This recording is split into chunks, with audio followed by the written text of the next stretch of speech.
오늘 살펴볼 기업은 바로 포스코 DX입니다. 산업 현장의 자동화를 넘어서 이제는 로봇과 AI로 완전히 새로운 국면을 맞이하고 있는 회사죠. 자, 포스코 DX가 왜 특별할까요? 바로 이 한 문장의 핵심이 담겨 있습니다. 국내에서 유일하게 IT 서비스, 그러니까 소프트웨어 역량과 EIC 엔지니어링, 즉 현장의 설비를 직접 제어하는 하드웨어 역량을 모두 갖춘 회사라는 점입니다. 포스코 DX는 1989년에 시작해서 2010년 합병을 통해 지금의 모습을 갖췄는데요. 포스코 그룹의 핵심 기술 파트너로서 전통적인 제철소 자동화 시스템을 구축하던 것에서 출발해 지금은 최첨단 스마트 팩토리 솔루션까지 제공하고 있습니다. 사업 구조를 보면요, 크게 두 개의 기둥으로 서 있다고 생각하시면 편해요. 하나는 IT 서비스. 이건 그룹사의 모든 IT 시스템을 책임지는 역할인데 현대차 그룹의 현대 오토에버를 떠올리시면 이해가 빠를 겁니다. 그리고 다른 하나가 바로 자동화, EIC 부문입니다. 제철소나 배터리 소재 공장에 들어가는 설비들을 실제로 움직이게 만드는 거죠. 자, 여기서부터가 정말 중요한데요. 이 두 사업이 그냥 따로 노는 게 아니라 서로 맞물려서 엄청난 시너지를 냅니다.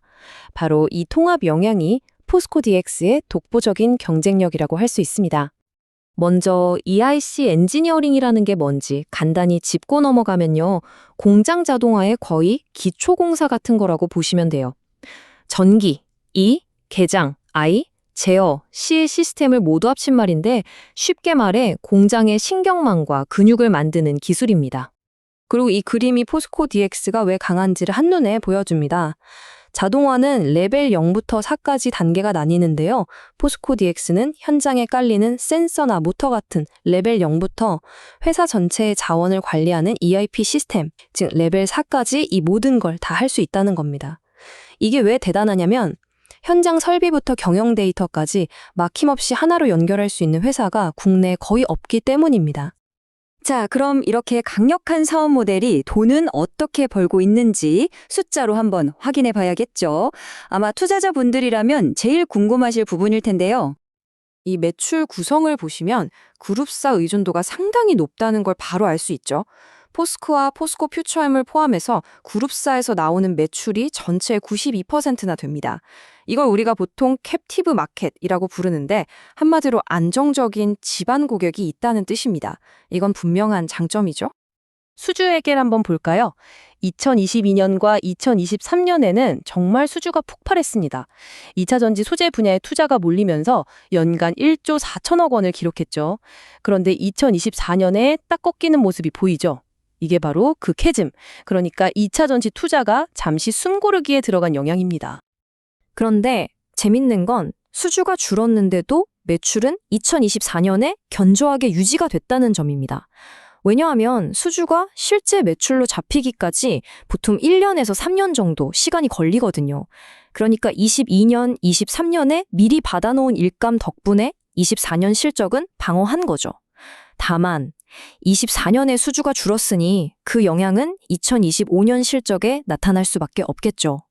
자, 그리고 2025년 2분기 실적을 보니까 역시 예상대로 매출은 조금 줄었습니다. 그런데 진짜 주목해서 봐야 할 건 바로 영업이익률입니다. 매출이 줄었는데도 6.3%라는 안정적인 수익성을 지켜냈다는 거거든요. 이게 바로 AI 같은 기술로 내부 효율을 높이고 원가를 절감한 노력의 결과라고 볼 수 있습니다. 자, 그럼 과거 실적은 이렇고 앞으로는 뭘로 성장할 거냐? 이게 투자자 입장에서 제일 중요한 질문이잖아요. 그 핵심 동력이 바로 로봇과 AI를 통한 자율화에 있습니다. 이건 단순히 공정 효율을 높이는 자동화를 넘어서는 개념입니다. AI와 로봇을 기반으로 시스템이 알아서 생각하고 스스로 작동하는 지능형 무인화, 즉 자율화로 사업의 패러다임 자체를 바꾸고 있는 겁니다. 이게 그냥 말로만 하는 게 아니고요. 이미 현장에서는 활발하게 적용되고 있습니다. 크게 두 가지 방향인데요. 첫째는 안전. 제철소같이 뜨겁고 위험한 곳에 더 이상 사람이 들어갈 필요가 없어지는 거예요. 로봇이 대신하니까요. 둘째는 효율입니다. 자율 로봇이 알아서 창고 물류를 최적화하고 이걸 다른 그룹사 공장까지 넓혀가고 있습니다. AI 기술은 공장의 두뇌 역할을 톡톡히 하고 있습니다. 예를 들어 거대한 무인 크레인이 스스로 흔들림을 잡으면서 물건을 옮기고요. AI 비전 시스템은 사람의 눈보다 더 정확하게 원자재를 식별합니다. 이걸 통해서 축구장 몇 개 크기의 원료 야드에 재고가 얼마나 남았는지 실시간으로 파악하고 전체 생산 흐름을 최적화하는 거죠. 자, 이 모든 걸 종합했을 때 2026년 이후를 바라보면서 우리는 어떤 점들을 체크해야 할지 투자 포인트를 한번 짚어보겠습니다. 우선 외부 사업 중에 아주 큰 건이 하나 있습니다. 바로 인천국제공항 제1터미널의 수화물 처리 시스템 개선 사업인데요. 2026년에 본격화될 이 사업에서 포스코DX가 따낼 것으로 기대되는 금액이 약 800억 원 규모입니다. 굉장히 크죠. 정리해보면 2026년 성장의 열쇠는 크게 4가지입니다. 첫째, 주춤했던 2차 전지 분야의 투자가 다시 살아나는지. 둘째, 방금 말씀드린 인천공항 같은 대형 외부 프로젝트를 따내는지. 셋째, 신사업인 산업용 로봇이 정말 의미 있는 매출을 내기 시작하는지. 그리고 마지막으로 조선과 같은 새로운 시장에 성공적으로 진출하는지 이 4가지를 잘 지켜보셔야 합니다. 결국 포스코DX 장기적인 기업 가치는 이 질문 하나로 귀결됩니다. 그룹이라는 든든한 울타리 안에서 검증된 기술력을 가지고 밖으로 나가서도 싸워 이길 수 있는가? 안정적인 내부 시장을 넘어서 진정한 글로벌 플레이어로 도약할 수 있을지 이 부분을 계속 지켜봐야 할 것 같습니다.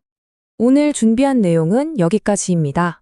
본 영상은 종목 추천을 위한 영상이 아닙니다. 투자 판단을 위한 근거 자료로 적합하지 않을 수 있으며 모든 투자에 대한 판단과 책임은 투자자 본인에게 있다는 점을 꼭 기억해 주시기 바랍니다.